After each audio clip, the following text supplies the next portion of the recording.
Olá pessoal, sejam todos muito bem-vindos ao canal. Eu sou o Roberto Munhoz e eu gostaria de, antes de vocês assistirem o vídeo, contextualizar vocês sobre a história deste vídeo, tá?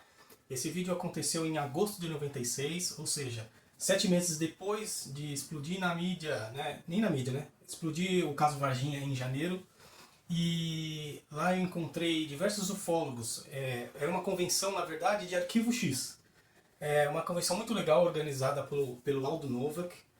E ele chamou alguns ufólogos para palestrarem também. Chamou, pelo que eu me lembro, tá? O Birajara Rodrigues,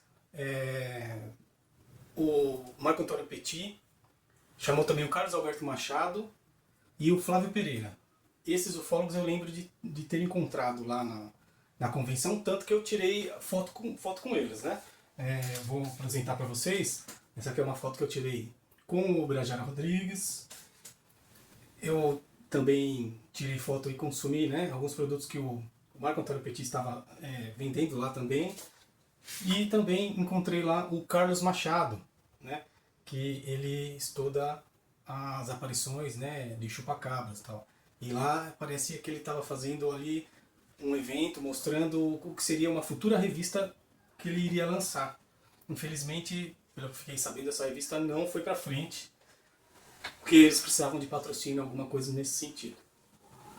A palestra eu queria falar para vocês que é o seguinte: eu era um garoto de 17 anos, as filmadoras grandes, pesadas, a bateria era o que pesava bastante também na filmadora, então eu já tinha filmado um trechinho da palestra do professor Flávio Pereira, que em seguida era a palestra do Birajara Rodrigues. Então eu já estava há algum tempo com aquela filmadora nos ombros, sentado, achando que a qualquer momento algum segurança ia pedir para parar de eu filmar. Porque assim, a gente vai nos eventos pedem para que não filmem a palestra toda, né?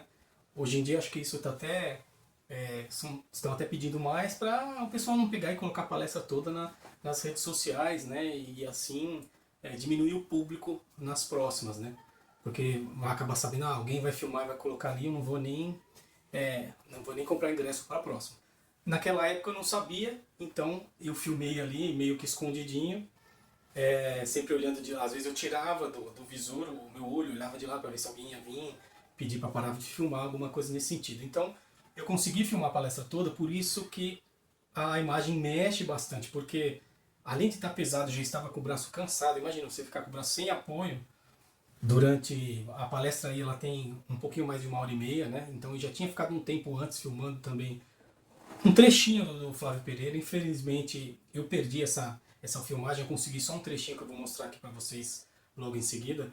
Mas o que eu queria dizer é isso, tá? Eu peço desculpas pela imagem tremida. A imagem não tão definida é por causa do VHS, né? Eu tentei melhorar ela ao máximo, tá bom? Tanto a imagem quanto o áudio. E para facilitar, inclusive para os deficientes auditivos, eu adicionei legenda na palestra inteira, tá bom? Então espero que vocês gostem, curtam aí essa palestra que eu considero uma das melhores palestras que eu já assisti sobre o caso Varginha. E só contextualizando também que na época não se falava ainda na nave sido vista pelo Carlos de Souza, tá bom?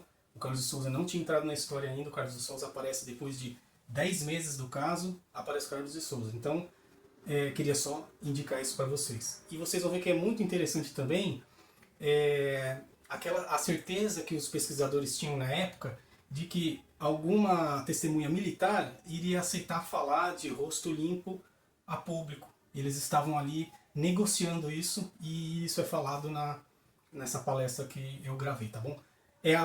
Eu fui a única pessoa que registrei essa palestra, e o auditório tinha em torno ali, eu posso calcular de chute mais ou menos ali, de 700 a 1000 pessoas mais ou menos. É o auditório Elis Regina, do AMB aqui em São Paulo. Quem conhece sabe que ali cabe bastante gente. Espero que vocês curtam mais este vídeo. Muito obrigado.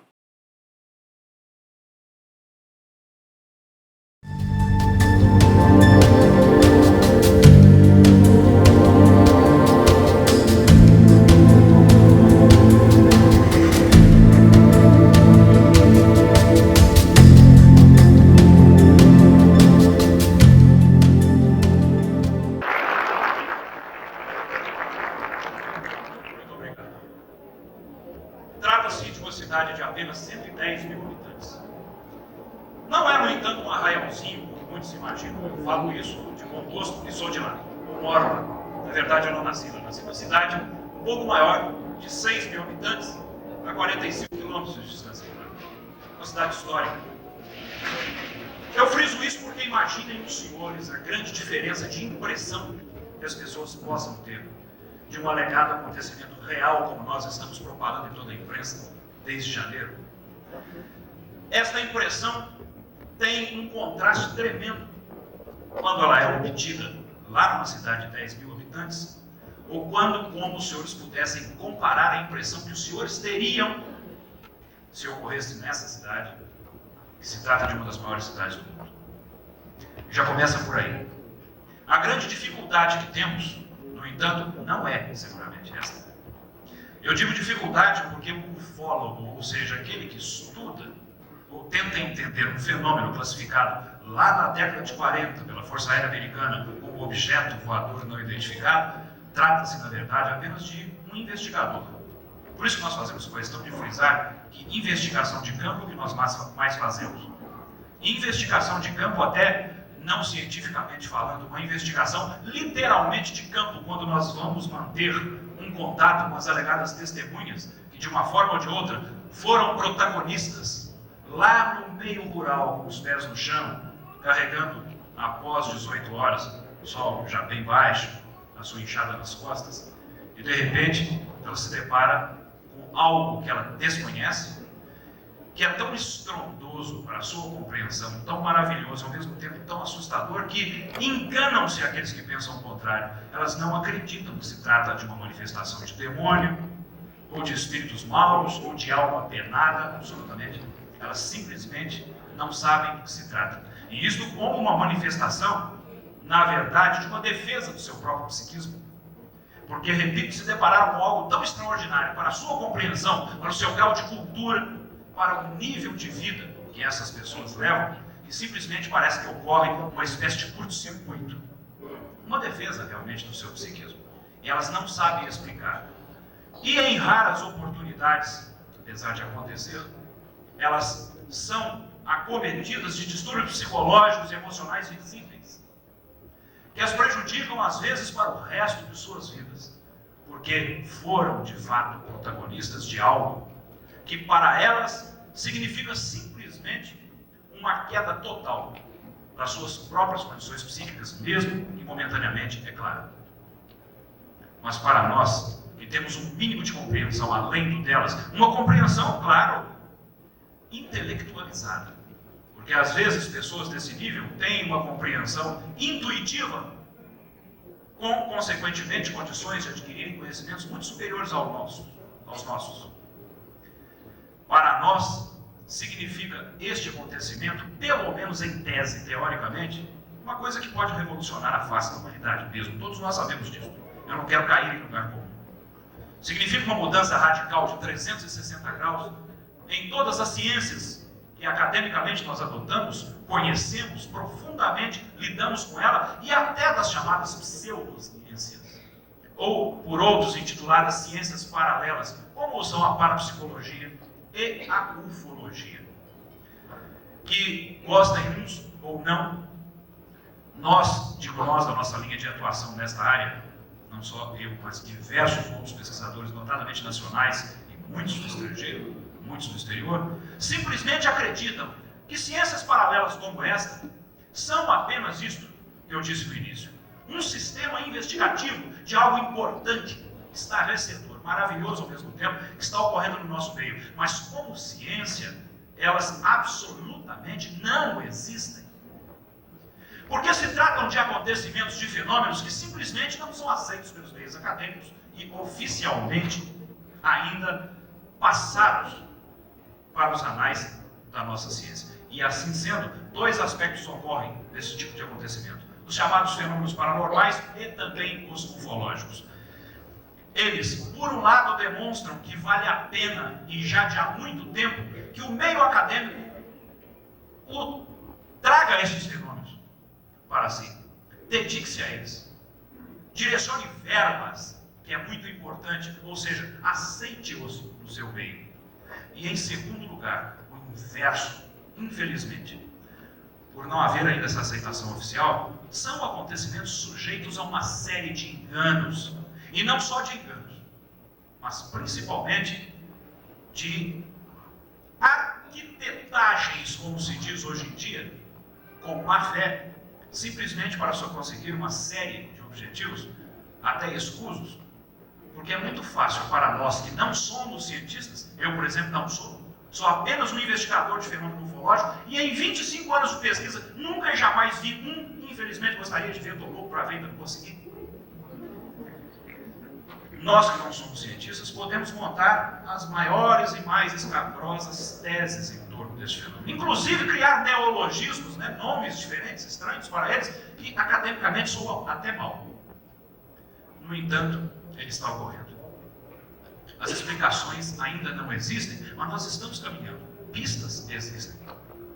Eu friso isto porque para nós cuidarmos de acontecimentos assim, nós temos que partir para aquilo que a academia, a ciência diz que é a hipótese de trabalho ou a hipótese de raciocínio, que já era utilizada até pela antiga técnica da maiêutica lá do Sócrates, de anos, décadas passadas. A hipótese de trabalho com a qual os ufólogos de linha objetiva e pseudocientífica lidam, como é o meu caso, é a hipótese de que este acontecimento UFO tem uma origem fora do planeta. De outro planeta, extraterrestre. Uma hipótese de raciocínio. Outras hipóteses existem. Intraterrestre. De que abaixo da superfície existiriam grandes evoluções capazes de abrigar civilizações que há centenas ou milhares de anos vêm evoluindo, ou que esta Terra seria oca, contendo em seu interior um Sol central, capaz de distribuir equanimemente uma temperatura praticamente tropical, ideal à criação da vida, etc. E um grande ufólogo, uma vez, quando me perguntaram num auditório tão grande quanto este: o senhor acredita nesta hipótese, em que os discos voadores vêm da Terra porque ela seria oca? Ele se limitou a dizer: isso foi criado por uma cabeça oca. Agora, quem tem mais cabeça oca? Nós que realmente achamos que esta teoria intraterrestre não tem o mínimo fundamento, ou aqueles que acreditam que nós, por acharmos que discos voadores vêm de outros planetas, somos também tão poucos de cabeça quanto eles? Ora, ninguém é dono da verdade. Nós estamos caminhando para a obtenção dessa verdade. Mas o fato é que está tudo ocorrendo. Acreditem uns que se trate de mera fantasia, inspirador simplesmente nos filmes de ficção científica, uns bem fundamentados, outros nem tanto, mas, no entanto, ele está ocorrendo. Algumas regiões do mundo, e vamos nos ater ao Brasil, são privilegiadas, nós podemos dizer assim, com relação ao índice de aparições ufológicas, ou de registros alegadamente ufológicos. O sul de Minas é uma dessas chamadas janelas de aparições, uma das maiores do mundo, uma das. Os casos que ocorrem lá são verdadeiramente extraordinários, desde aqueles chamados primeiro grau, ou encontro próximo, de primeiro tipo, até os terceiro grau, como todos nós sabemos, que é o alegado contato da testemunha com supostos tripulantes do objeto. E entre meio há o segundo grau, que para o nosso interesse talvez seja muito mais interessante, que é a manifestação ufológica ocorrendo, mas deixando sinais físicos e fisiológicos da sua manifestação. Sinais físicos, tais como vibrações em metais, marcas no chão, queimaduras em plantas, vibrações de outros tipos que são detetáveis por certos tipos de aparelho de captação de ondas, etc. E fisiológicas em animais e pessoas. Nas pessoas, úlceras, náuseas, formigamento na pele, desprendimento de tecido dos ossos, vem ocorrendo agora em maior número. Além de se falar no visível trauma psicológico e emocional, que quase 100% das pessoas alegadamente abduzidas, ou seja, sequestradas para o interior de certos objetos, com características e sinais e sintomas próprios já determinados pela ufologia, faz tudo isto parte de um mundo intrincado. O que nós nunca poderíamos imaginar é que numa cidade que nunca foi, por outro lado, um ponto de aparições ufológicas como é Varginha, ocorresse o que nós estamos dizendo que ocorreu. na região próxima, como eu disse aos senhores, tudo é muito rico em termos ufológicos. Alguns fenômenos lá até já se destacaram. Esta cidade a que me referi no início, onde inclusive nasci, 45 quilômetros, Campanha, aconteceu algo que nós não soubemos explicar. Os senhores notem, por exemplo, inclusive na palestra anterior que foi preferida, que certas manifestações assim têm características que vão até cronologicamente acontecendo e nós ficamos mais encucados ainda por não sabermos explicá-las. Campanha, por exemplo, todas as segundas-feiras do ano de 1988 estava sendo sobrevoada por algumas luzes que faziam manobras erráticas a grande altitude. Luzes de variadas cores, azuis, vermelhas, amarelas, prateadas. Ora paravam, faziam paradas bruscas em pleno ar sem desaceleração, pelo menos aparente. Mudança em ângulo reto de trajetória também sem desaceleração aparente. Até que numa segunda-feira, no mês de outubro de 1988, na primeira segunda-feira, aquilo que parece que alguns já esperavam lá ocorreu. A cidade foi sobrevoada a baixa altitude por umas 30 luzes, mais ou menos, é um cálculo que se fez por alto, durante 20 minutos seguidos. Todos os moradores saíram às ruas, de binóculos, olhando para o céu, fascinados, outros amedrontados. E o interessante é que eu, sendo comunicado deste caso, liguei aqui para São Paulo para um pesquisador de ufologia que aqui reside, muito conceituado nos nossos meios, Claudeir Povo. Ele ligou para uma base aérea perguntando se havia a captação naquele instante ou a detecção por algum sistema que fosse de uma movimentação estranha, aleatória e anormal sobre aquela região. E foi informado a ele que não, que nada estava ocorrendo. Não estava havendo nenhum tipo de captação. O fenômeno então cessou coincidentemente naquele instante, e é realmente uma coincidência, mas cerca de meia hora depois a cidade começou a ser sobrevoada por aviões da Força Aérea, em plena segunda-feira do mês de outubro. Eram 6 aviões, que inclusive apareciam junto, voando a baixíssima altitude, vibrando inclusive os vidros, o que é inclusive crime. Não se pode fazer isso, proibido por lei, vai contra todas as regras de navegação, até militares, a não ser em casos especiais, guerra, situação de emergência, etc, etc. Por quê? Numa segunda-feira, numa cidade como aquela, à noite, não se sabe. Em maio de 1979, houve um terceiro grau deste, quando o senhor Arlindo Gabriel dos Santos, caçando tatu com seus companheiros, lá eles caçam tatu até hoje muito na nossa região. Eles se separaram após algumas horas de caminhada sobre uma pedreira que existe após a pessoa transpor uma serra distante da sede da fazenda. E às 9h30 da manhã, era um domingo, ele viu uma coisinha pequenininha descendo do céu que brilhava, como se tivesse aparência metálica. Diz ele que parecia um postezinho pequeno com uma luzinha em cima. E aquilo pairou sobre o pasto, pousou. Logo em seguida, um segundo, mais ou menos o mesmo tamanho, assemelhava-se a um barril no formato. Tinha algo em cima que se parecia com uma hélice. E depois um terceiro, também pequenininho, cerca de 1 metro de altura. A semelhança era de uma piorra, segundo a testemunha, que fincou uma ponta embaixo, que tinha debaixo dela, no pasto, para poder se firmar. Puxa vida, uma tecnologia tão evoluída, precisando se fincar ali no solo para poder se firmar? Diz a testemunha que sim. Ele se lembrou então que tinha uma máquina fotográfica dentro de um embornal dele. Parênteses. Uma pessoa analfabeta, só sabe escrever ou desenhar o nome. A fazenda dele é muito distante da cidade, ele é uma pessoa relativamente de baixo nível econômico. Não muito. O que estaria um homem deste fazendo nesta situação, naquele instante, com uma máquina fotográfica? É esse tipo de coisa que complica a nossa vida de pesquisadores. Nós fomos, então, investigar paralelamente o porquê disso. Quando a esposa disse, ele e os irmãos, há anos que fazem essas caçadas aos domingos, e em todas elas sempre levaram uma maquininha fotográfica modesta para registrar as suas caçadas. Então eu solicitei que ela me demonstrasse isso, e de fato ela trouxe vários álbuns com fotos antigas de caçadas, tatu morto, olha que gosto de fotografar tatu morto, mas eles fazem isso. Muito bem. Neste instante, deste um quarto objeto, enorme, De seu interior desceram 2 seres do sexo masculino. E ele foi, neste instante, paralisado por uma espécie de relâmpago daquele objeto.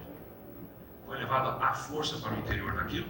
Lá dentro existia um ser de sexo feminino e mais 2 homens. Por que sexo feminino, sexo masculino? Pelas razões óbvias, aparentes dos contornos do corpo daquelas pessoas. E, curiosamente, a mulher é que dava sinais de ser a comandante ali entre aquele grupo. Ela falava mais, ela parecia que dava ordens, indicava, explicava. Bem, eu não sei se há algum sociólogo aqui, se eu estiver errado, me corrija.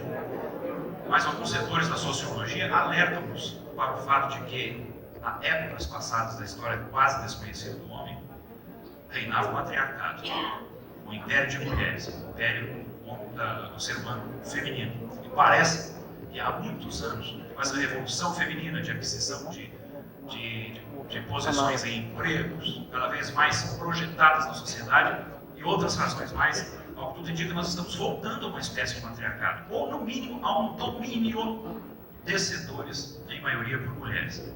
Será que uma civilização evoluída, também de forma semelhante à nossa, chegou a este ponto, de volta ao matriarcado?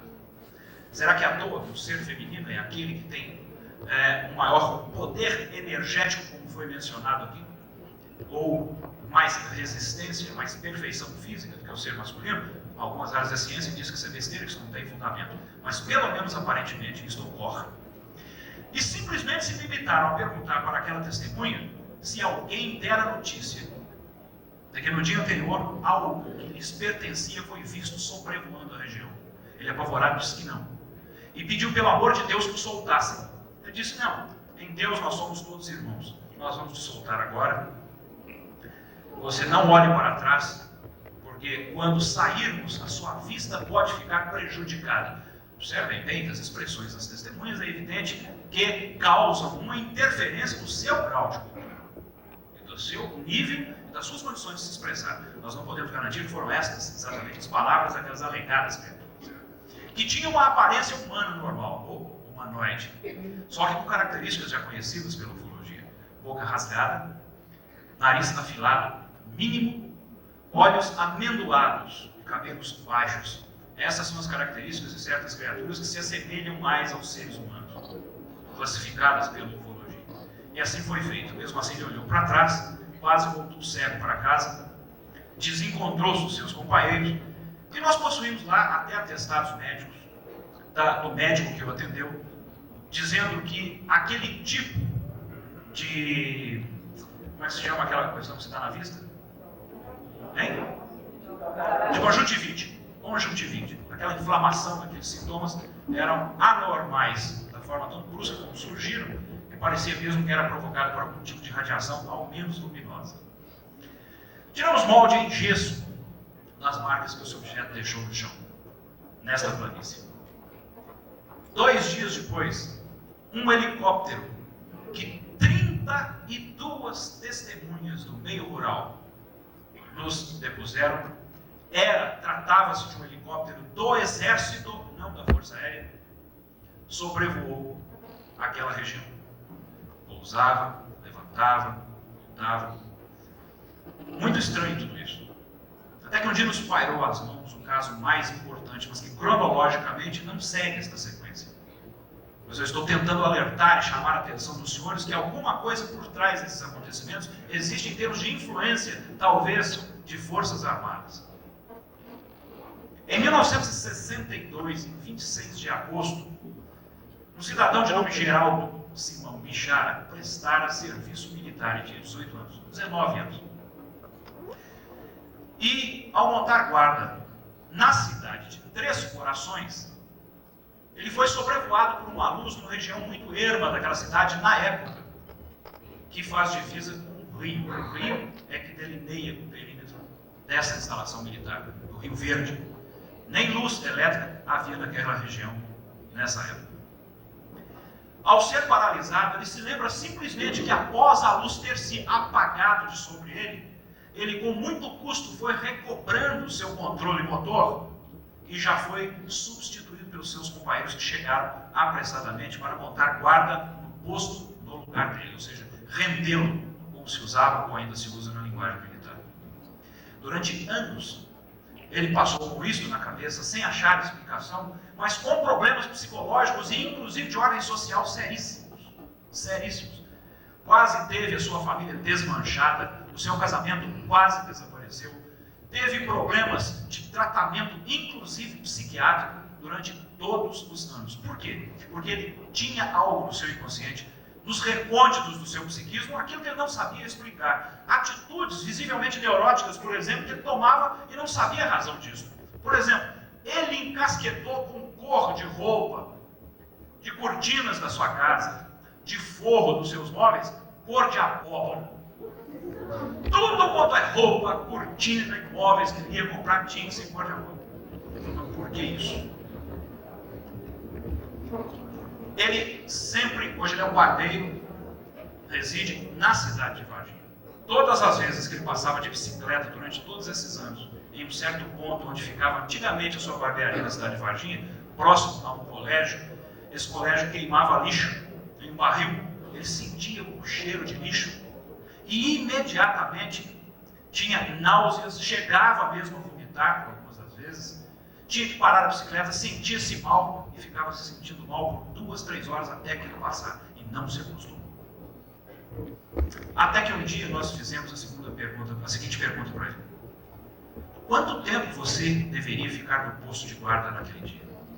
Ele disse 2 horas. A que horas você começou? À meia-noite.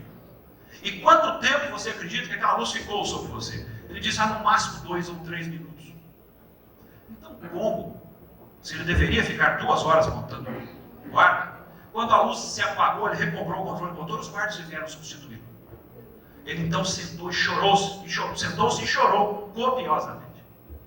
Ele falou, eu passei todos esses anos tentando explicar o que acontecia comigo e você agora está simplesmente me deixando apavorado. Eu não sei o que aconteceu nessas 2 horas. Eu nunca pensei nisso. Mas me lembro aqui agora que neste posto onde eu montava a guarda, ficava sempre um barril de metal, de latão, queimando lixo. Uma associação feita com algo físico do local, com trauma ou com a experiência traumatizante pela qual ele havia passado. Nós então resolvemos submetê-lo com a assistência de um psiquiatra muito conceituado na cidade, já de 30 ou 40 anos de profissão, a sérias de regressão de memória por hipnose. Ele então narra que naquele instante em que ele foi paralisado, apareceu um objeto fosco, sem luz sobre ele, enorme, que tinha a semelhança de um caracol comprido, segundo ele diz e desenha, e seres troncudos, baixos, de cabeça, de crânio desenvolvido, fortes, o levaram para o interior daquele objeto. Numa luz intensa que também projetava para baixo, para o local onde ele se encontrava. Ele totalmente paralisado. Ali ele foi colocado numa prateleira, foi submetido a exames aparentemente médicos e biológicos de diversas ordens. Obrigaram-no a ingerir um líquido pastoso, extremamente amargo. E ele, nesse instante, fica agressivo, quer sair dali e chega a cair daquela prateleira, apesar de estar ainda quase totalmente paralisado. Tenta pegar o fuzil que se encontrava do seu lado, encostado perto dessa prateleira, no interior do objeto. Uma dessas criaturas chega, faz um sinal para ele e ele se acalma.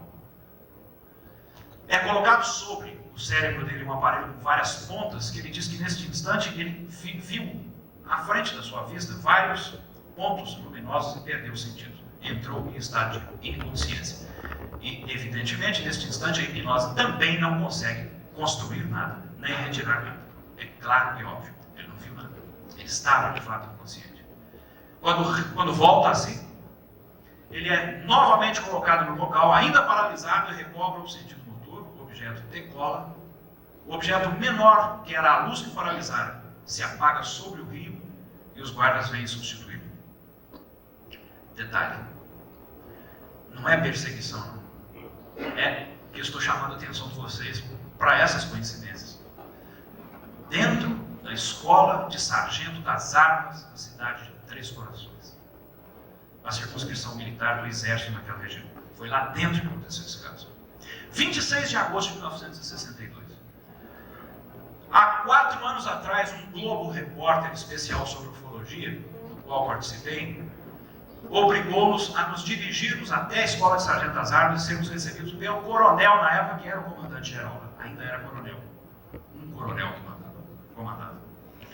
Na presença do repórter Domingos Meirelles, que é tão conceituado na televisão brasileira, minha e de mais 2 ou 3 pessoas, imediatamente, espontaneamente, nos foi colocado à disposição todo o arquivo do mês de agosto de 1962 para constatarmos se teria havido ou não uma alteração naquela data. Se alguém havia passado o serviço com alteração. Nós tínhamos alterações quase que todos os dias do mês de agosto. No dia 26 não tinha alteração nenhuma, ou nenhum apontamento. Dentro da Escola de Sargento das Armas. Eu pergunto aos senhores, será que há uma perseguição do fenômeno a esses setores? Ou será que o fenômeno ocorre onde coincidentemente exista a ação desses setores? O que passamos recentemente na cidade de Varginha, no dia 20 de janeiro, e de lá para cá, parece que é demonstrado exatamente o contrário. Esses setores perseguem sim o fenômeno.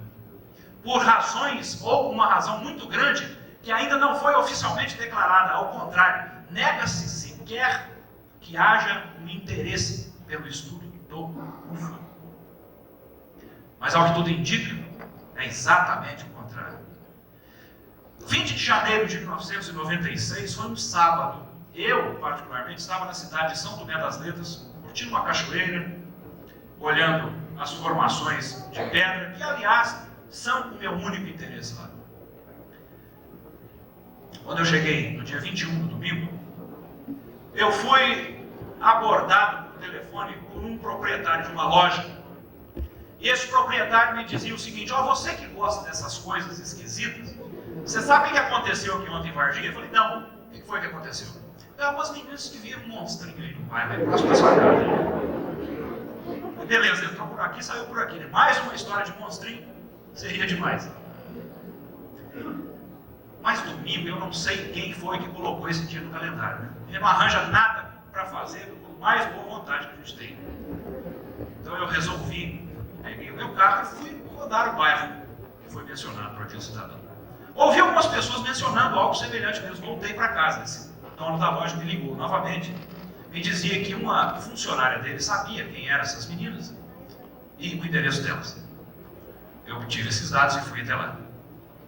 Quando eu cheguei na casa dessas garotas, a primeira coisa que constatei foi uma casa muito pequena, de apenas 2 quartos, uma casa antiga, velha, que a mãe delas, apesar de ainda ser casada, o marido que está lá com ela, etc., é uma empregada doméstica que ganha um salário mínimo por mês. Uma das garotas de 16 anos, a outra de 14, e uma amiga mais velha de 22 anos. As 2 garotas não trabalhavam então. A mais velha também era doméstica e fazia bicos para cuidar de crianças em casas de bairros mais abastados. Eu achei muito interessante que garotas daquele tipo demonstravam já de plano para mim 2 coisas que se destacaram no instante que eu comecei a pesquisar e a aplicar ou tentar aplicar certas técnicas manjadas e conhecidas de qualquer detetive de interrogatório, com o devido respeito, evidentemente. Primeira coisa, também um distúrbio emocional seríssimo. Ambas choravam. Aliás, a mais moça, sempre retraída, introvertida, parecia que não queria falar com o assunto. A mais velha chorava copiosamente. E a de 22 anos, que não é irmã, quando chegou também tomou o mesmo comportamento. Aliás, este comportamento é típico daquilo que na ufologia nós chamamos de testemunha, que não tem nada a ver com os chamados contatados. Isso, quem fez essa distinção, essa separação, foi um ufólogo francês já falecido, de nome Henri Tirran. Foi um grande ufólogo, na minha opinião. Ele dizia que o contatado é exatamente este, que se retrai, que mostra distúrbios emocionais, físicos, psicológicos, não quer falar com o assunto, guarda para si uma experiência traumatizante pela qual passou, e esse trauma o persegue, às vezes, pelo resto da vida, como eu dizia no início. Contatado não. Contatado talvez tenha uma primeira experiência semelhante, depois começa a se intitular um verdadeiro profeta intermediário entre os pobres e mortais terrestres e os seres evoluídos e angelicais de outros planetas. escreve livros sobre a sua experiência, tem outros contatos sucessivos, quase que diariamente, quando não são 2 ou 3 por dia, no próprio terreno da sua casa. Acontece demais. Então esta é a distinção entre a testemunha e o contratado. Para mim, de plano, aquelas garotas se classificaram como testemunhas. E o que mais me impressionou é que os boatos corriam tão fortemente na cidade, mas tão fortemente que davam conta de que esta criatura, além de ter sido avistada pelas garotas, tinha sido capturada e levada para um hospital. Aí eu desmontei. Era demais para minha cabeça. Claro, visivelmente aquilo fazia parte de boato e de exagero da população. Não tinha o menor fundamento. Até que chega na minha casa um cidadão que eu não conhecia e não conhecia a mim, que pertence a um grupo muito conceituado em Belo Horizonte, e me disse: eu sou ufólogo e vim te ajudar. Perfeitamente, ele estava com outro elemento do grupo, mais velho, mais de idade, um desembargador de Belo Horizonte, desembargador ufólogo, e a namorada.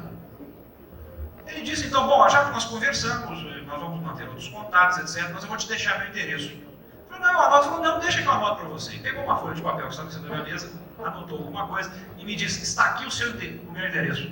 Quando eu peguei o papel, não era o endereço dele. Estava escrito assim: fique quieto, eu tenho algo aqui na minha bolsa que você precisa ver agora. Era o ufólogo Vitório Pacatini. Quando eu então arranjei um jeitinho de despistar da família, dos amigos que lá se encontravam, e ele, o desembargador, que ele aconselhou a voltar para uma cidade hidromineral, uma estância mineral próxima, eu coloquei uma fita de som no meu aparelho e ouvi pela primeira vez o depoimento de um militar da ativa que simplesmente havia participado da captura de uma criatura naquele dia 20 de janeiro em Varginha, descrevendo-a exatamente como a descreveram as meninas. Falei: isso é brincadeira sua, eu não te conheço. Falei: não é brincadeira não, você vai conhecê-lo hoje, a 1h da madrugada. E assim foi feito. A primeira coisa que fiz foi exigir as credenciais deste militar. Eles estão aqui, é um militar da ativa. E me dizia simplesmente que naquele dia 20 de janeiro, o corpo de bombeiros de Varginha, munido de uma rede de couro que eles utilizam para pegar animais peçonhentos, cachorros, etc., porque são os bombeiros aqui no Brasil que cuidam disso, nós sabemos, foram acionados de alguma forma, estiveram no local e, jogando esta rede, capturaram uma criatura viva. Criatura esta que, como as meninas descreviam, era de pele marrom, muito escura, 2 olhos esbugalhados, vermelhos, totalmente vermelhos, sem pupilas, sem menino dos olhos, com 3 protuberâncias na cabeça, que inicialmente as garotas chamavam de chifres, mas os militares diziam que eram protuberâncias, pertencentes quase como extensões do osso do cérebro, ou do crânio, aliás, desta criatura. Pés e braços finos, e soltavam um zumbido semelhante ao barulho de uma abelha. Baixo. Essa criatura foi capturada, não ofereceu resistência, estava abobada, visivelmente sentindo-se mal, o que é confirmado pelas garotas também, que quando essa criatura olhou para elas, o fez lentamente e abaixou a cabeça, permanecendo agachada como estava, colocada dentro de uma caixa de madeira e tampada com um pano num caminhão de transporte de tropas da Escola de Sargento das Armas do Exército de Três Corações, que já se encontrava no local. Imediatamente esta carga, vamos chamar assim, foi levada para a cidade de Três Corações. Isto, prestem bem atenção, as garotas avistaram esta criatura em um certo lote às 15h30 do dia 20. Este depoimento nos dava conta desta captura no dia 20 também, a 3 quadras abaixo de onde as garotas haviam avistado a criatura delas, às 10h30 da manhã. A partir deste instante, nós iniciamos, Pacatini e eu, sem o qual Pacatini, as pesquisas nem teriam se desenvolvido, tal foi o papel importante que ele cumpriu nessas investigações. Nós começamos uma luta árdua para ter acesso a mais testemunhas militares de dentro dos hospitais de Varginha, e logramos êxito. Logramos isso por quê? Porque existe ainda, ou existe, ainda bem, cada vez mais pessoas que vão adquirindo uma consciência maior da importância de certas coisas das quais elas participam. independentemente das ameaças, do terror que elas possam ter naturalmente, ou do receio que elas possuam de ser punidas, de perder emprego, há muita gente consciente no nosso meio. Certamente cada um de nós aqui é uma dessas pessoas. E o são esses militares que deram depoimento, que hoje já somem as raias dos 17 militares que nos deram depoimentos, em fitas gravadas de áudio e de vídeo. Concordaram até com isso, até para a segurança deles, que era o argumento que a gente utilizava. Após eles concordarem, depois de muito custo conversarem conosco, através de parentes, de amigos que diziam que estávamos tentando fazer um trabalho sério e que jamais iríamos divulgar os nomes deles e nem colocá-los em situação difícil. E assim nós temos conseguido até agora. Foi por isso que conversaram conosco. Resultado, naquele mesmo dia 20, a criatura provavelmente listada pelas garotas às 3h30 da tarde foi capturada por volta de 8 horas da noite pela Polícia Militar de Varginha em participação com o Corpo de Bombeiros. Essa testemunha, essa criatura, passou por um posto médico muito próximo do bairro, onde o médico, que nós já sabemos quem é, disse simplesmente: tirem isso daqui que eu não quero saber de problemas na minha vida. Mas para onde levamos? Não sei. Levem para o hospital, matem, joguem fora, façam o que querem. Os guardas acharam boa ideia e levaram para o hospital. Hospital Regional do Sul de Minas. É demais, nós achávamos até então. Mas temos depoimento de enfermeiras, temos depoimento de pessoas que viram toda a movimentação do local, de policiais. Essa criatura chegou lá viva também. No dia 22 de madrugada, portanto, poucas horas após, ela foi transferida para o Hospital Humanitas, também daquela cidade, que é de propriedade de um pool de médicos. É um hospital muito bem aparelhado. Fazem até cirurgias do coração lá quase que semanalmente. Hospital rico. Longe do centro da cidade, portanto, muito mais conveniente também, além disso. Lá dentro essa criatura morreu. Não se sabe como. A bem da verdade, eu não tenho nenhuma testemunha, sequer um informante de dentro do Hospital Humanitas, mas do regional. O auge, o ápice de satisfação que nós tivemos foi quando então conseguimos ter acesso a testemunhas militares que já sabiam de detalhes, desde o instante da passagem desta criatura pelo Hospital Regional até a sua condução para o Hospital Humanitas e depois outro destino. 2 militares participativos desta operação nos diziam que no dia 23, portanto, antes de escurecer, por volta de 17 horas, um comboio saiu da cidade de Três Corações, que fica a 25 quilômetros apenas, onde está instalada a Escola de Sargento das Armas, e era composto de 3 caminhões de transporte de tropa, 7 carros civis, entre eles um Volkswagen e uma Kombi muito utilizada pelo serviço chamado S2 do Exército, que é o serviço de inteligência. Como a polícia também tem os P2, serviço de inteligência da polícia, etc, etc, etc. Essas testemunhas nos diziam que quem comandou intelectualmente esta operação, sabe-se lá induzido por quem? Por uma força maior, né? Por um comando maior, foi um tenente-coronel de nome Olímpio Vanderlei dos Santos, que está lá dentro daquela escola e que estava presente dentro do Hospital Humanitas o dia que essa criatura foi retirada de lá, morta, que foi nesse dia 23, por volta de 17 horas. Também fizeram parte da operação o tenente Tibério, que é o chefe da PE, da Polícia do Exército, também afeta a inteligência, portanto, Sargento Pedrosa, e nos deram até os nomes dos motoristas dos caminhões, que eram soldados Demelo e Cirilo e o cabo Vassalo. Esta criatura foi retirada de dentro do hospital por um caminhão, pelos caminhões que um a um entraram de ré num portão próprio para a entrada de viaturas assim nos fundos do hospital. Havia a presença de 15 médicos, 8 deles de fora, 7 da cidade de Varginha. E essas pessoas, quando são procuradas, simplesmente falam: deixa para lá, não vamos tocar nesse assunto não. Apesar de que o diretor dos 2 hospitais, ele era diretor dos 2 hospitais na época, o senhor Adilson Lúcia, e é diretor hoje do Hospital Humanitas, este se nega oficialmente desde o início. E nada daquilo ocorreu. Se trata de fantasia, de boato, de coisas do povo. No entanto, recentemente entrevistado por um grande repórter da televisão brasileira sobre uma certa movimentação que testemunhas existem que viram de exército, polícia e bombeiros lá dentro, ele disse que realmente essa movimentação aconteceu mesmo nos dias 21 e 22 de janeiro, exatamente as datas. O repórter lhe disse: o senhor não estava negando até agora? Ambos os hospitais negando que essa movimentação tinha ocorrido? Não, é que nós nos lembramos agora. Acontece o seguinte: teve um sujeito que foi preso aqui em Varginha, de uma cidade próxima, que foi acusado de roubar R$800 da proprietária de uma boate famosa da zona boêmia da cidade.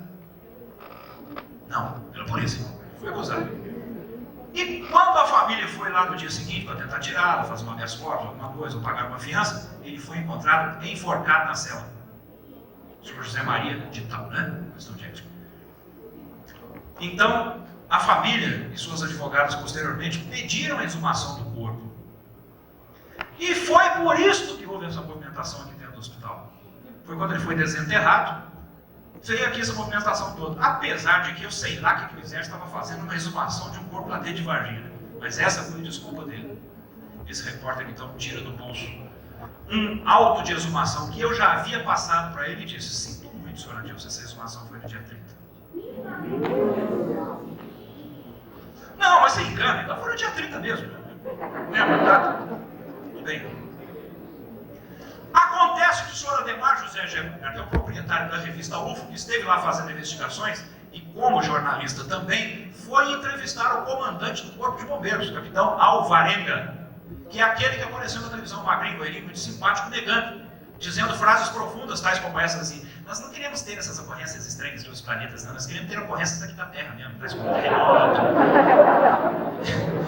incêndio. E o Gevaer então foi entrevistado e disse: capitão, o senhor Adilson User disse que vocês realmente estiveram lá porque foi a exumação do rapaz que foi encontrado enforcado aqui na cadeia, não está esclarecido. Ele disse para o jornalista assim: não, aí tem um engano do diretor do hospital regional, o Corpo de Bombeiros não participou daquela exumação, não. Aí o meio de campo se complicou para eles, né? Complicou-se tanto que quando nós pusemos o nome dos militares que participaram a público e para a imprensa, pela primeira vez na história da ufologia brasileira, e acredito que em raras vezes na ufologia mundial, um comandante de uma circunscrição militar foi obrigado, ou sentiu-se obrigado, né, quero dizer, a fazer uma entrevista coletiva para a imprensa para negar os fatos. E assim fez o comandante da ESA, da Escola de Sargento das Armas, o general Sérgio Lima, dizendo que não, que realmente nada havia acontecido envolvendo a Escola de Sargento das Armas, o seu material ou qualquer de seus elementos, e que essas afirmações eram absurdas, muito absurdas, por vezes levianas, e que poderiam estar atendendo a interesses menores. E, dando esta nota, ele saiu quando o repórter perguntou: o senhor pode dizer onde é que esses militares citados pelos ufólogos estavam no dia da alegada retirada dessa criatura de dentro do Hospital Mantas de Varginha? Ele disse: sim, estavam trabalhando em prol da nação, em prol do exército. Uma lambada. O repórter lhe disse: o senhor pode provar isso? Ele falou: provar para quem? Para quê? Provar para a imprensa, mas por quê? Ora, não é comprovarem-se os fatos da finalidade desta reunião, a gente não tem que comprovar nada que eu disse, já tinha que dizer, já disse que as costas saem. Assinando talvez um atestado de que algo realmente havia acontecido, mesmo e mais brando como nós estamos afirmando por aí. Agora, tudo isso que eu estou dizendo aqui, os senhores já ouviram na imprensa, que esperavam ouvir mais de mim. Absolutamente nada tem mais a dizer aos senhores com relação a este caso, a não ser alguns outros toques que vamos dar aqui na ilustração de vídeo, por uma razão muito simples: nós não estamos escondendo nada, quem está escondendo são eles, e nós temos provas disso. Só que, como foi dito na conferência anterior, ou insinuado, que tipo de prova, ou com que tipo de prova pode contar uma ciência ou uma pretensa ciência como a ufologia? Diversos tipos de prova. Entre os tipos de prova que nós conhecemos estão as provas testemunhais. Estas nós temos. As provas testemunhais, quando sopesadas, quer dizer, comparadas em seu conjunto, elas podem ser aceitas ou não. para nós está mais do que evidente que são provas testemunhais idôneas, conclusivas, de que tudo isto ocorreu. Mas para terceiros, isto basta. Ora, nós estamos dizendo que temos testemunhas militares participativas da ativa e não falamos o nome dessas testemunhas. Estamos protegendo-as contra algum fator que faça com que a imprensa ou as pessoas descubram quem são elas, então elas pegam emprego, sejam punidas, vão para a cadeia, ou sofram corte marcial ou algo que valha. Onde nós queremos chegar então? Em primeiro lugar, no dia 4 de maio deste ano, nós chegamos num auge, vamos ser sinceros, de desespero, porque a coisa estava num ponto tal que ia estourar contra a opinião pública, de uma hora para outra. Estas reuniões já vinham ocorrendo conosco várias vezes, principalmente até praticamente coordenadas pelo professor Claudeir Couve, há poucos instantes chegou, e que eu mencionei o nome dele umas 3 ou 4 vezes antes para os senhores aqui. Quando nós resolvemos que 2 coisas tinham que ser feitas. Primeiro, colocar os nomes dos militares para fora, foi o que nós fizemos. Para verem que não estávamos brincando e que no mínimo não éramos loucos de estarmos fazendo isso. E se fazíamos é que estávamos bem respaldados. Estamos. Segundo, que ninguém mais era obrigado a acreditar que essas provas testemunhais existem. E daí? Depois de 2 horas e meia de reunião, nós chegamos à conclusão de que 2 elementos da imprensa nacional. Um, de uma grande rede de televisão, produtor de um programa dos mais altos índices de audiência da televisão brasileira, e um outro, um repórter antigo, muito respeitado, cerca de 40 ou 50 anos de profissão, foram escolhidos por nós.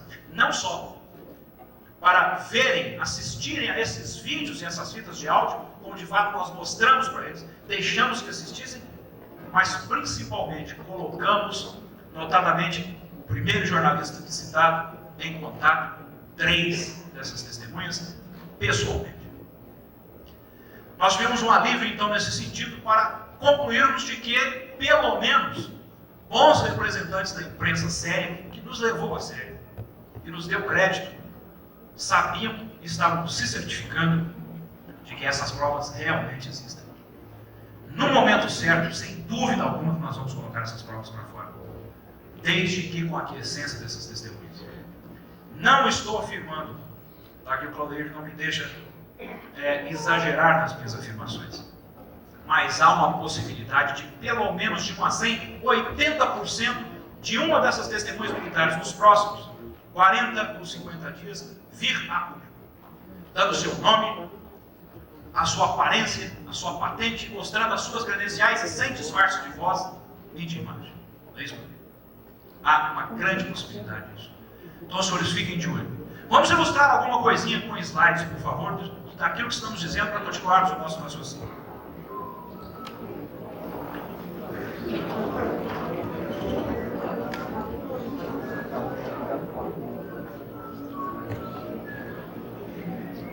O especialista em análise de fotografias no Brasil, dos meios da ufologia, é o Claudeir Couve que está aqui. Mas essa fotografia tirada na Dinamarca é uma das mais nítidas que se consideram autênticas do mundo. Vamos ao próximo. Quando nós vemos uma ampliação dela, essas fotos geralmente passam por crivos de diversas ordens e séries, análise computadorizada, elas são transformadas em alto relevo, em imagens tridimensionais, há uma dissecação de luz e sombra. Esta é uma fotografia considerada autêntica. Próximo. O fenômeno UFO não se manifesta apenas visualmente, como nós acabamos de ver, mas ele é também uma manifestação de 2º grau. Ele aparece e deixa marcas, como esta marca do solo, de mais ou menos 1,5 metro, a menos de 2 metros de diâmetro, um objeto pequeno, que em ufologia nós chamamos de sonda, que a garota e o menino estão apontando. O objeto queimou e amassou o capim. Próximo. Esses 2º grau hoje já são de grande monta, como todos conhecem os famosos sinais dos trigais na Inglaterra. Alguma coisa amassa esses pés de trigo, há uma deformidade e uma alteração genética, porque depois de cortados eles continuam nascendo no sentido da deformidade, e às vezes dá-se o contrário. Próximo. Como ocorreu em Cruzia, lá na nossa região. O capim cresce para formar o círculo ao invés de ser amassado, como no caso anterior. Os senhores vão observar que o rapaz e a moça estão andando sobre o perímetro de um desses círculos aqui. O capim cresceu para formar um círculo. Próximo. Aqui, close. De menor distância da fotografia. Próximo. E nesses círculos, houve um crescimento exagerado de cogumelos e todos desidratados. A aparência de queimados, mas são desidratados. Foi comprovado em laboratório. Não se sabe por quê. Esse fenômeno ocorreu na Argentina muito na década de 70. Próximo.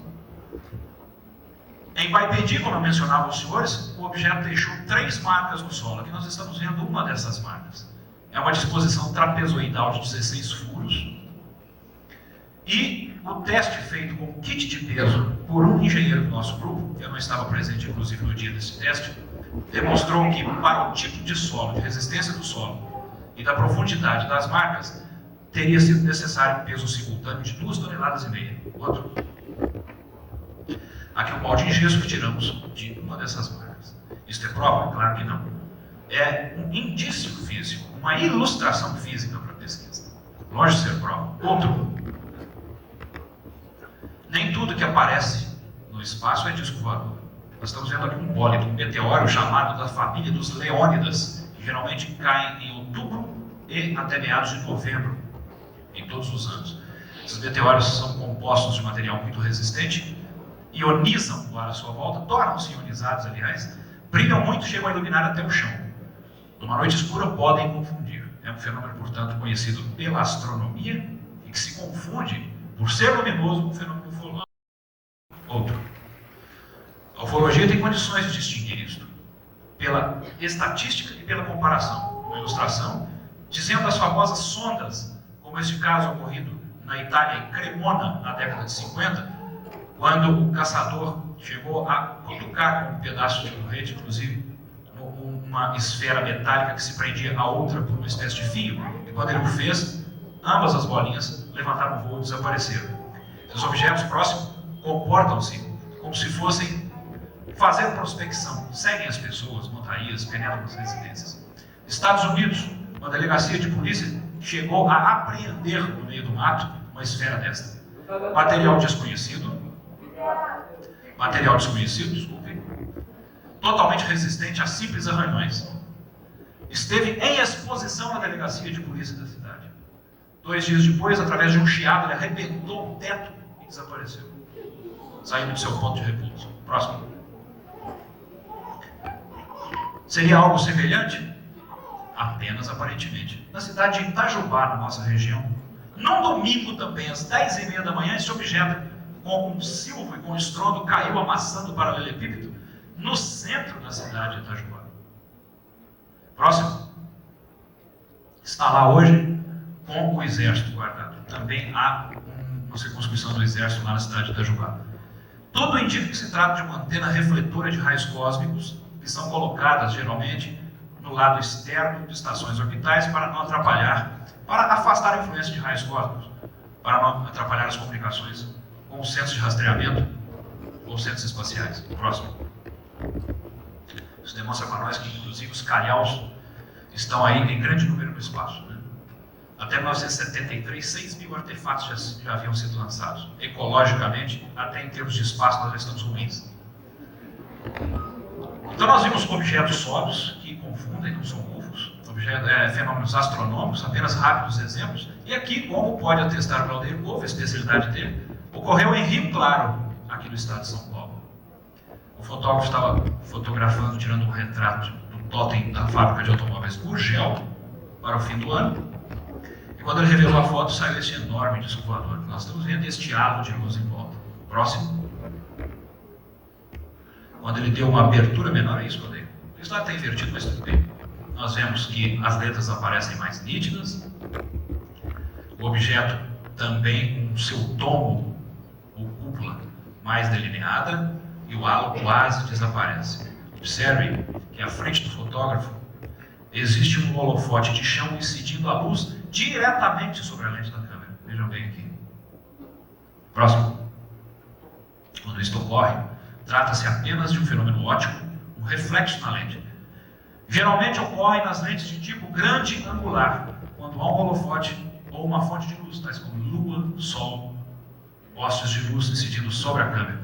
Você passa um eixo do no centro da fonte de luz e no centro do reflexo, verá que há ângulos perfeitos de 90 graus, um coincidindo com o outro, centralmente. Próximo. Portanto, a ufologia sabe fazer esse tipo de análise. Agora, vejam bem essa fotografia, que interessante. Essa história de pedir negativo para estudar é uma coisa muito relativa, porque geralmente a análise é feita com aparência e com aqueles tipos de técnica que eu mencionei ainda há pouco por alto, na cópia da imagem, na imagem já copiada e não simplesmente revelada. Porque o que muitas vezes ocorre é que a pessoa não revela todo o quadro. Essa foto, inclusive, foi cedida pelo Claudeir Povo, muitas outras são. Vejam bem se você solicita, então, o negativo para revelar o quadro todo. O que acontece? Próximo. Você vai notar que a foto era essa, foi revelada apenas daqui para cá. E incidindo sobre a lente do fotógrafo, havia um poste de luz diretamente direcionando a sua luz. Isto aqui é um reflexo na lente da luz do poste. Próximo. Ou esse exemplo feito pelo Claudeir. Você tira o centro do quadro da foto, com eixos, e vai ver que um vetor coincide com o reflexo e com a fonte de luz. Também um poste jogando sua luz na lente da câmera. Próximo. Portanto, nós temos que ter cuidado com as fotografias ufológicas, porque a vista humana é enganada e a lente da câmera também, apesar de não funcionarem de forma perfeitamente idêntica. Um ponto de luz, um fundo negro, como geralmente são os fenômenos ufológicos, de grande altitude pelo menos, estão no espaço, fazendo movimentos erráticos. A testemunha vem e diz ao pesquisador que esta luz fazia movimentos estranhíssimos e só pelos movimentos o sujeito fala. Então era um UFO, não podia ser um avião, não podia ser um satélite, não podia ser um passarinho, uma pombinha. Pode ser um engano. Um fenômeno óptico ilusório, uma ilusão de ótica, pode fazer com que uma fonte de luz no fundo negro, como são as estrelas, os planetas, etc., aparentemente façam movimentos. A vista humana acredita isso. Aqui o sujeito está desenhando sobre o papel da mesa os movimentos que ele acredita que a luz fixa está fazendo. É um teste de ilusão de ótica. Próximo. Porque a vista humana engana mesmo. Se você for ver, por exemplo, essa figura aqui, como é que chama mesmo essa figura? Como é que chama essa figura aqui? Fala mais alto. Espiral? Não é espiral. Quem aposta comigo que não é espiral? São círculos concêntricos. Um círculo dentro do outro. Vamos acompanhar aqui com a caneta, por exemplo. Vamos seguir aqui para ver se isso é verdade. Escolher, tá bom para mim, então eu vou escolher um pequeno aqui. Este. Vamos seguir a caneta.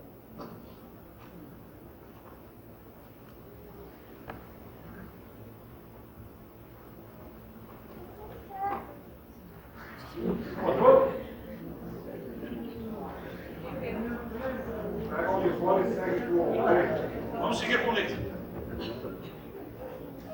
Este mais visível aqui.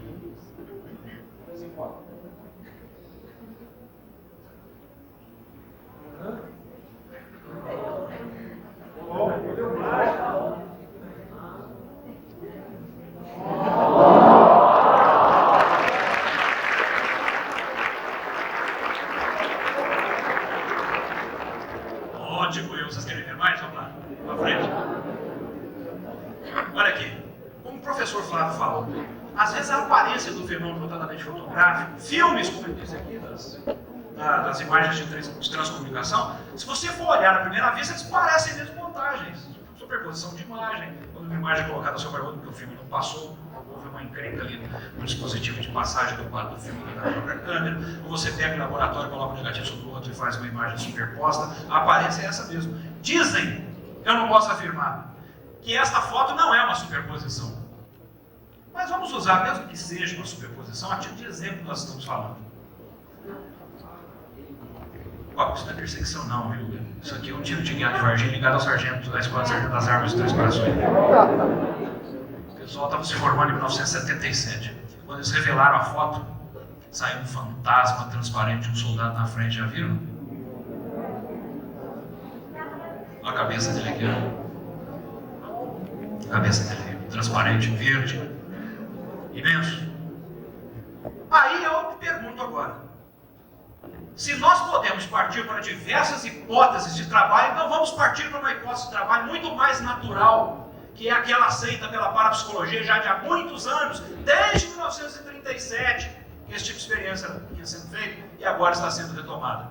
Será que a mente humana é capaz de projetar na emulsão do filme, na máquina fotográfica diretamente sobre o filme, uma imagem mentalizada, vamos dizer assim, energeticamente em plano do espaço? E a câmera tem condições de captar isso, apesar dos nossos olhos, em algumas vezes apenas só captarem, que é o caso dos sensitivos, etc. Vamos partir para um processo eliminatório. Será que algum desses soldados projetou a própria imagem inconscientemente para que ela fosse captada? Vamos partir para um processo eliminatório, como disse. Desses soldados todos, 2 estão diferentes, porque estão sem capacete. Esses 2 aqui. O outro está mais diferente ainda, porque quando viu que o fotógrafo ia dar um clique na câmera, ele coçou ligeiramente a orelha. Observe a fisionomia desse soldado e a fisionomia do fantasma. Vão ver que se trata da mesmíssima pessoa. Que inclusive está coçando a orelha do lado contrário também. Próximo. Também dizem não ser uma superposição. Um batismo protestante de imersão, os senhores estão vendo o ombro do pastor aqui, ele fundou o sujeito. Ao revelar-se a foto, este pastor nítido, pequenininho, meio metro de altura, estava boiando no ar, com os braços abertos na frente da foto. Fisionomicamente ele já havia morrido. Havia morrido há 6 meses atrás, aleluia, sem dúvida alguma. Só que 2 horas antes da fotografia e do batismo, fizeram 2 horas, aliás, seguidamente homenagens a ele, orando, falando do nome, as obras que ele tinha feito. E nós não podemos negar que esse pessoal realmente tem uma convicção muito grande naquilo que eles acreditam. Né? Será que a massa, as pessoas que estavam ali, projetaram a imagem do pastor pelas orações, etc., e apenas a imagem projetada energeticamente foi fotografada? É possível? Próximo. O que isso tem a ver com ufologia? No Rio Grande do Sul, em Esteio, o sujeito viu uma luz bailando no céu e foi fotografando. Ele não acreditava em discos voadores, mas estava chocado, segundo o depoimento por escrito que ele me mandou, porque estava vendo que era um disco voador, algo que ia frontalmente contra aquilo que ele aceitava. E começou a fotografar. Próximo. Próximo. Próximo. Outro. Na última saiu isso aí. Um disco voador de revistas e quadrinhos. Tipo. Só que isso ele não viu e nem a família. Eram 5 pessoas, 5 familiares que eram testemunhas junto com ele. Será que ele projetou inconscientemente na lente? Ou, mais provavelmente, na emulsão do filme? Nós achamos possível, sim. Um disco voador que não existia, mas acionada a imagem pelo impacto emocional que ele teve por ativação do inconsciente. Isso ocorre muito. Próximo. Observem esse UFO. Pois não.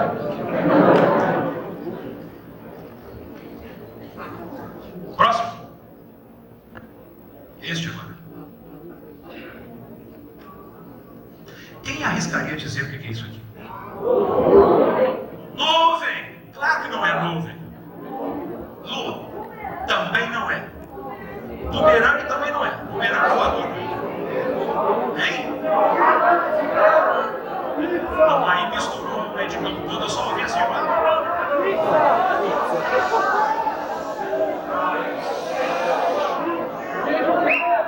Alguém disse ali, ó, super-homem. Sabe o que é isso aqui? O sujeito raciocina tão bem que não dá nem para perceber que isso aqui é o lustre do teto do quarto da garota que ela fotografou através do vidro da janela. Uma imagem projetada. Próximo. Aí nesse aqui, vamos realmente fazer coisa informalmente como nós estamos fazendo, fica muito mais gostoso, muito mais interessante. Quem arrisca que é isso? O lustre não é o lustre. Enterprise também não é. Reflexo também não é. A lua também não é. É jovem, a Enterprise não entra no nosso noticiário.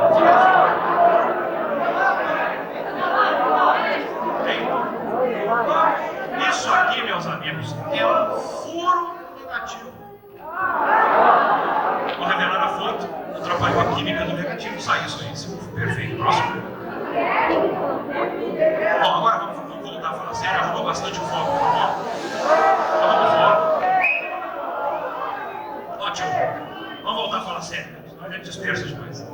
Imaginem os senhores que aqui em São Paulo, um mês atrás, alguém tirou essa fotografia e nós olhando, vejam bem, disco voador perfeito, decolando verticalmente, soltando uma luz azul para baixo. Aí vem ufólogos experimentados como o Povo e outros membros experimentados como eu falam, então me dá a foto toda. Quando a gente vai revelar a foto toda, próximo. É isso aí. Postes de luz sobre o fundo negro das nuvens. Foco ali. Ele aqui. Próximo. É claro que isso é divertido, nós estamos mostrando para mostrar os senhores que a ufologia tem condições de fazer esse tipo de distinção. E que o pouco prático, o pouco experiente, se bater o olho pela primeira vez, vai ser fatalmente enganado. Então nós temos que tentar separar o joio do trigo, né? E apenas de curiosidade, uma foto. Nós mostramos coisas, ainda há pouco, que não estavam lá e que saíram na fotografia. Às vezes dá-se o contrário, o inverso. Coisas que lá estavam, precisavam sair na foto, não saíram. É o caso desse bebezinho, que hoje tem 49 anos de idade, 2 dias de recém-nascido. Quando a mãe o segurou de perfil e foi fotografar, cadê a mãe? Só saiu o bebê correndo no mar. Agora notem aqui, vamos arrumar o foco bastante. Os senhores vão ver, ela está olhando de perfil, ela está totalmente transparente olhando de perfil para o garoto aqui. E o nariz olhando para cá. O ombro direito dela. Os olhos aqui. Parte da manga, porque ela está com as mãos sobre o corpo do bebê. Desapareceu e ele apareceu o bebê.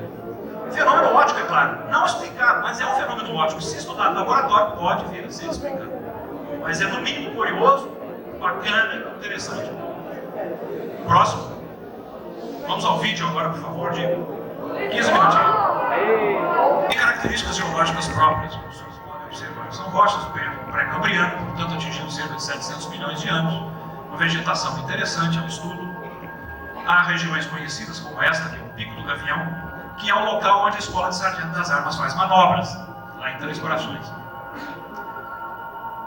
Mas, fora isso, é um lugar virgem, a cidade de Campanha, que é uma cidade histórica, onde se deu aquela onda de aparições, cidade muito antiga, e lá existe um grupo de estudos, existe uma barragem de águas, outra característica que acompanha o fenômeno OVNI, grandes capas ou fendas, falhas geológicas, esta é a usina do Chicão que existe lá. Grandes massas de água também parecem atrair de alguma forma o fenômeno, talvez por influência eletromagnética, por questões de fenômenos geológicos.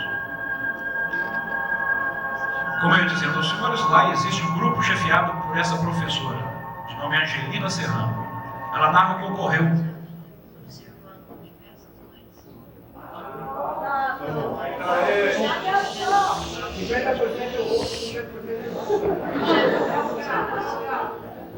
Prateado, avermelhado, alaranjado, ora fosco. E uma noite, Montagem, claro. muito bonita, por sinal, houve a grande surpresa, aquilo que a gente já esperava mesmo, pelo menos que eu tinha quase certeza que fosse acontecer.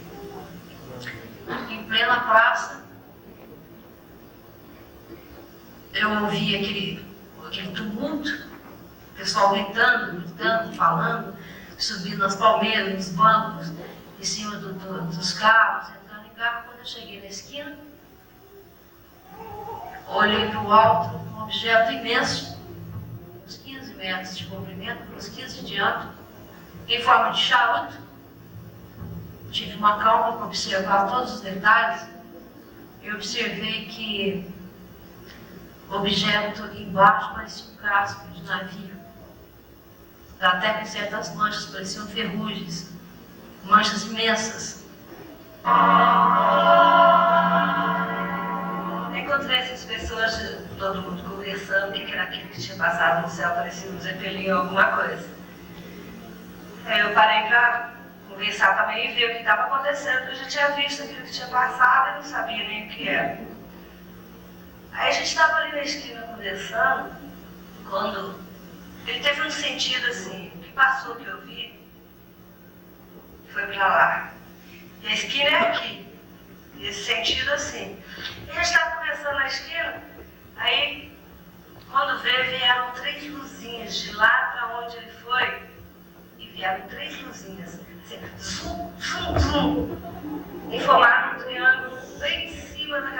tragédia. Na cidade de Andrelândia. Este objeto caiu em Andrelândia. Na parte da manhã. Alguns astrônomos supõem que se trata de um pedaço do núcleo de um cometa. Também na nossa região.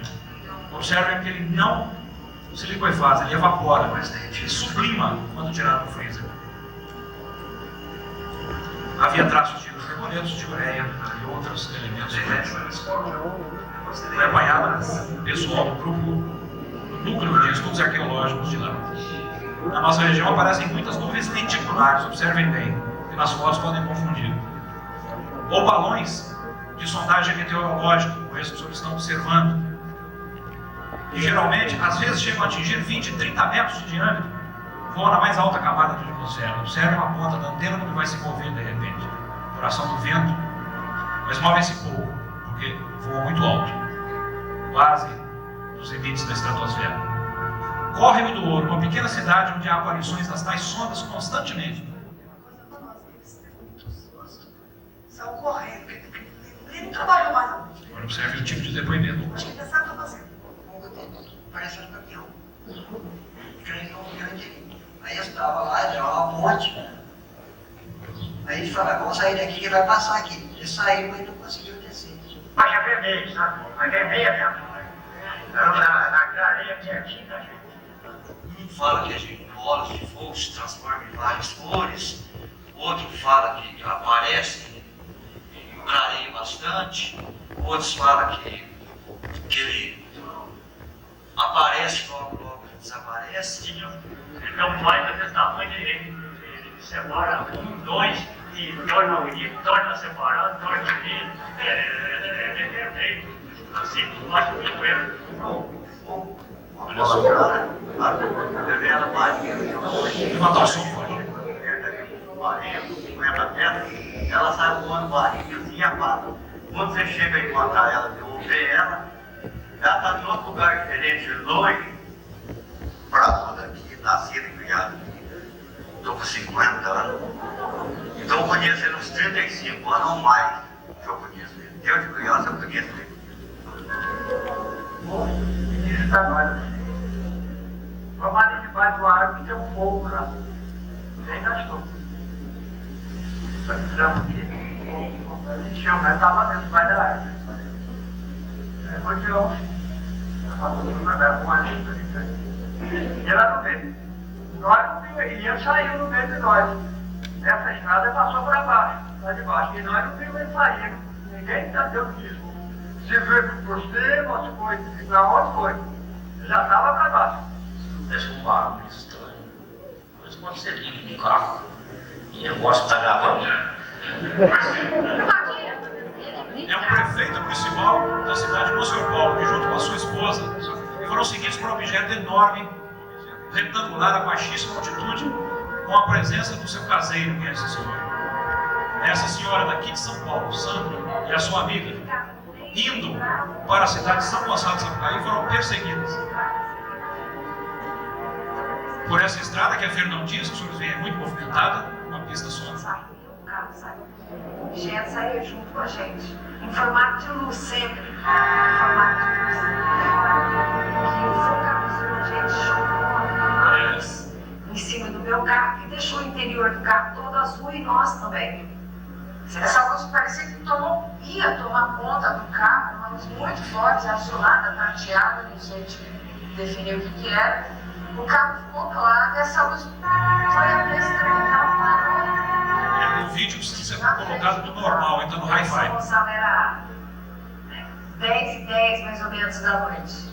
2 horas da manhã aparece em cima da minha casa fazendo um barulho. Parecia que estava cortando o ar. Isso aí não foi só nós duas que vimos, foi a minha mãe, irmã, cunhado, todo mundo. Todo mundo ficou emocionado tanto pelo barulho que fazia e pela luz que todos viram. Isso. O barulho fazia. Parecia que estava cortando o ar. Observe esse filme feito em Duque de Caxias no dia 3 de abril, no dia. Observe só, no dia do eclipse. Só esses segundos. Quando ela perde o foco, ela estava no foco automático, a grade que estava na frente puxa o foco. O objeto é desfocado, então. Vejam agora em câmera lenta.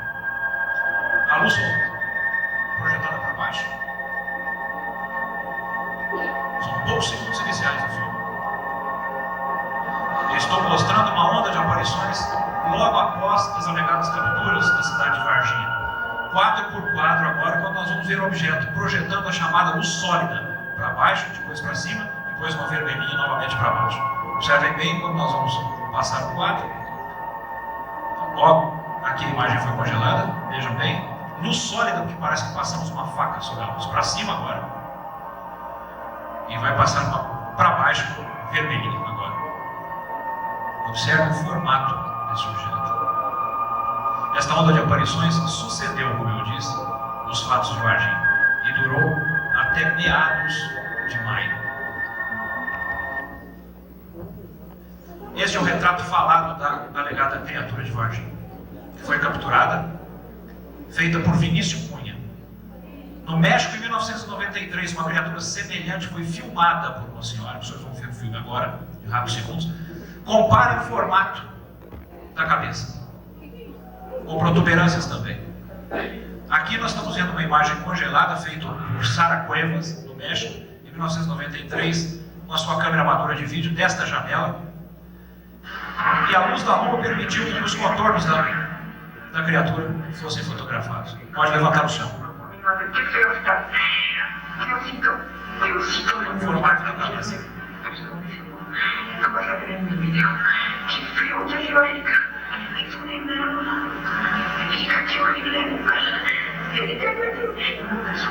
Observem agora a aproximação. Ela diz que é horrível o animal.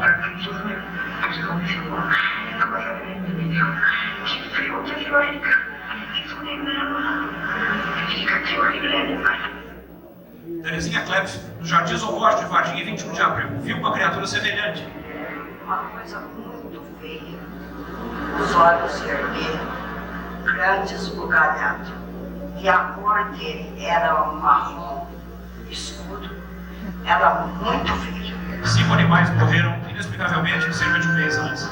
O senhor Hildo viu uma criatura semelhante também, em 15 de maio, saindo desta fazenda.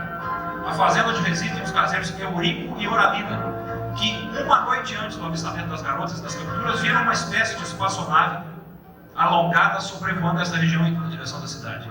Ele viu a criatura saindo desta curva, tentou atravessar a estrada, a criatura, e quando o farol do automóvel dele, que estava lento, incidiu, ela baixou a cabeça, se protegeu da luz e voltou para o interior da fazenda.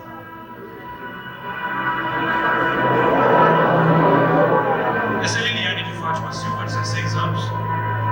Valquíria Aparecida Silva, pessoas humildes, simples, que não teriam razão de inventar tudo isso. E ao mesmo tempo, ainda bem para nós pesquisadores interessados no assunto, não têm e nunca tiveram nenhum receio de que seu nome vai aparecer, como a sua mãe, que teve de indignidade, a senhora Luísa Lima da Silva, de escapar a uma tentativa de suborno que 4 homens fizeram para elas, apesar de todo o sofrimento que estão passando. Óbvios, até na igreja já sofreram deboche do próprio padre, onde frequentam. Na escola, pela professora, ela foi obrigada a mudar de escola. O que veio ocorrendo também com a garota mais moça. Não é tudo uma maravilha como muitos imaginam, estarem aparecendo na televisão, nos jornais. Kátia foi recentemente abandonada pelo marido e nunca trabalhou. Ela luta com dificuldades e está grávida do marido, do 4º filho, 7º mês de gravidez. Elas estavam atravessando este lote. Foi a primeira vez que eu as levei no local. Elas estão reconstituindo para mim, de brincadeira. Quando chegaram neste lote, avistaram algo agachado no muro à esquerda, e divisa este muro com uma oficina mecânica. A Kátia agora está falando da posição da criatura. Estava um pouco receosa ainda, porque voltou comigo no dia seguinte lá. Valquíria também imita.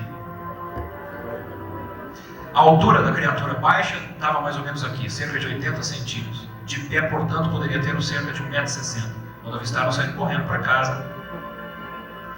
O pedreiro Henrique José de Souza avistou o corpo de bombeiros no local e conversou com as testemunhas que subiam que o corpo de bombeiros havia realmente capturado uma criatura ou um bicho estranho naquele instante. De lá para cá as pesquisas são diversas. Tentativa de retrato falado, como os senhores estão vendo, visita de amigos de pesquisadores logo ao início, que sabiam que algo de sério estava acontecendo. Gilda Moura, psicóloga do Rio de Janeiro. John Mack, psiquiatra da Universidade de Harvard. Ainda dá aulas lá. 5 horas de consultas com as garotas. Disse que se elas estiverem mentindo, ele rasga o seu diploma de Harvard e entrega a sua cátedra. Portanto, se alguns hoje nos perguntam o que nós achamos do depoimento delas, nós perguntamos. Não somos capazes de dizer. Vai perguntar para um psiquiatra da Universidade de Harvard, que ainda dá aula lá. Claudeir Covo, durante muitas vezes tivemos reuniões atribuladas, desde a Vitória Pacatini, cujo papel foi importantíssimo no desenvolvimento das pesquisas. Discutimos intensamente diversos aspectos do fenômeno, tudo o que havia ocorrido, até que Edson Boaventura, daqui do CUG, do Guarujá, novamente Claudeir, até que pudéssemos encaixar as peças e montar o quebra-cabeças. Oswaldo Montini, de Sumaré. Jamil Villanova, astrônomo e ufólogo. Este hospital regional, pelo qual teria passado a segunda criatura capturada, até o dia, madrugada do dia 22. Esse hospital fica no centro da cidade. Aqui é o local onde teria sido capturada a segunda criatura, portanto, avistada pelas garotas. Nós tivemos várias vezes lá. Aqui o local, 3 quadras abaixo, dentro da cidade, uma mata cercada de bairros por todos os lados, onde foi capturada a primeira criatura às 10h30 da manhã pelo Corpo de Bombeiros de Varginha. As construções, numa delas trabalhava um pedreiro que avistou o Corpo de Bombeiros. Vários pesquisadores, inclusive do estado de São Paulo, estiveram lá. Tivemos visitas agradáveis, como esses dois, por exemplo, depois viemos a descobrir que eram elementos do Serviço de Inteligência da Polícia Militar, do estado de São Paulo. Descobrimos pela placa do automóvel, que era de aluguel de um banco, e quem havia alugado seria o Serviço de Inteligência. Fizemos um sobrevoo, Claudeir e eu, há um mês atrás, desde a fazenda onde a Eurico e Oralina haviam avistado a alegada espaçonave, no formato de charuto, que levou 5 horas esta nave para transpor um espaço de 700 metros e estava a apenas 5 metros de altitude do pasto, aproximadamente. É um objeto fosco. Será que este objeto teria desovado, vamos dizer, essas criaturas ali? Nós não descartamos essa hipótese. Daí fizemos o sobrevoo desde a fazenda até a região de Varginha, para ver se detectávamos alguma marca no chão, alguma coisa.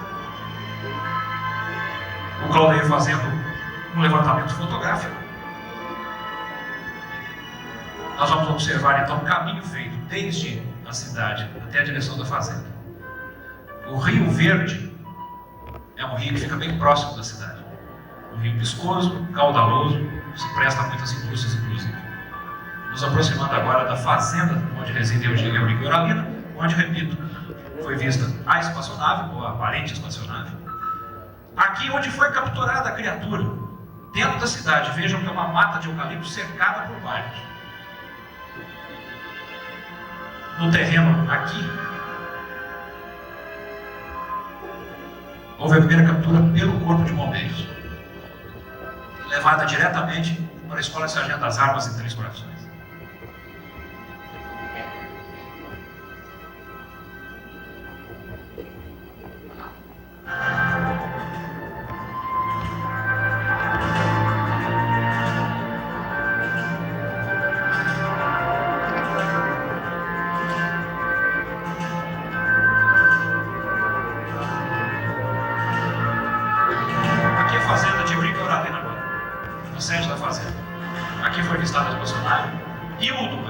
Jovem rapaz viu a criatura tentando atravessar a estrada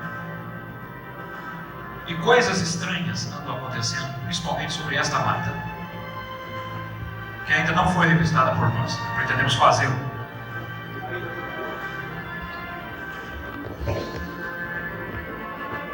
Parece que esse local está ligado de alguma forma a todos os acontecimentos. A conclusão que Claudeir e eu tiramos foi que provavelmente isto é suposição, é mero exercício de imaginação. Ou esta nave desovou essas criaturas por alguma razão, principalmente para tentar testar comportamento que achamos meio estranho, ou houve um acidente qualquer. Algo saiu errado em algum projeto, em algum plano que estava sendo realizado. E essas criaturas, então, foram capturadas. Nós sabemos que é difícil de aceitar tudo isso, principalmente quando ocorre dentro da nossa cidade, como ocorreu comigo e com outras pessoas que são minhas conterrâneas.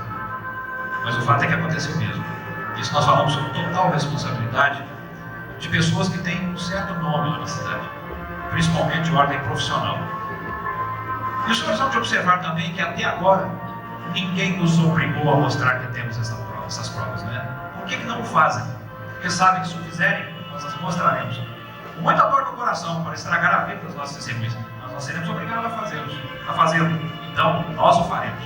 Só que até agora ninguém tentou nos obrigar a isso ainda. Não observamos nenhuma marca de pouso, de acidente, de explosão, de queimadura.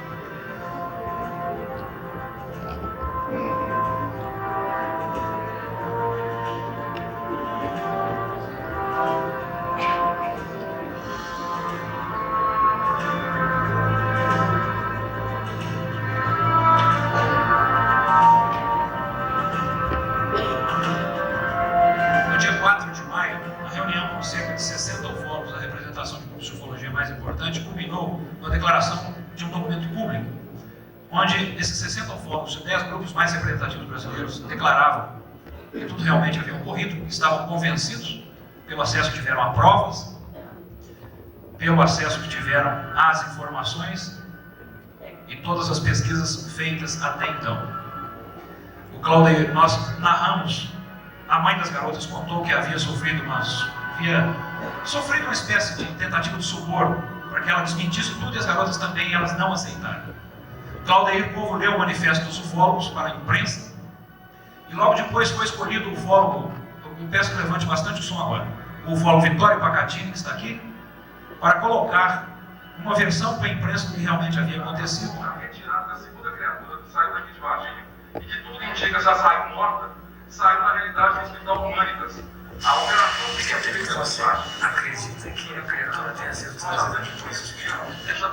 Muito bem, essa operação foi toda coordenada pelo coronel Olímpio Vanderlei, de Três Corações, pessoa conhecida lá no quartel e até certo modo temida. Teve também nessa operação a participação do sargento Pedrosa e também foi do conhecimento do tenente Tibério, da Polícia do Exército. Essa operação foi feita com 3 caminhões, os caminhões vieram para Varginha no dia 23. Um desses caminhões fez 2 manobras, entrou direto no Hospital Humanitas, e de lá foi retirado essas criaturas. Eles ainda puseram uma espécie de pano verde, uma espécie de lona para tampar a visão. Médicos foram vistos, pessoas da Polícia Militar e do Corpo de Bombeiros estavam lá dentro do pátio do Hospital Humanitas, retiraram essa criatura de lá, colocaram num caminhão camuflado, de Mercedes-Benz, de transporte de tropa, com aquela lona atrás, colocaram numa caixa de madeira. Essa criatura saiu, segundo nos consta, com o pé bifurcado, a pele viscosa, a pele oleosa, foi colocada numa caixa de madeira, embrulhada numa espécie de plástico, foi bem selado, bem trancado.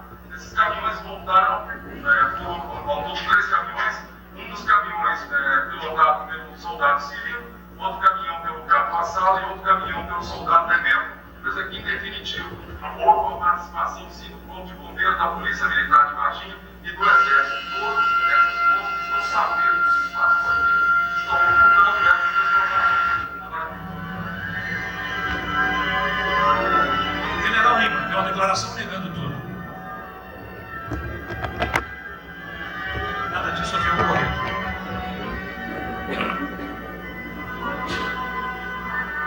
O local onde se deu a primeira captura, o portão pelo qual entraram os caminhões do Hospital Humanitas para retirar uma criatura morta lá de dentro.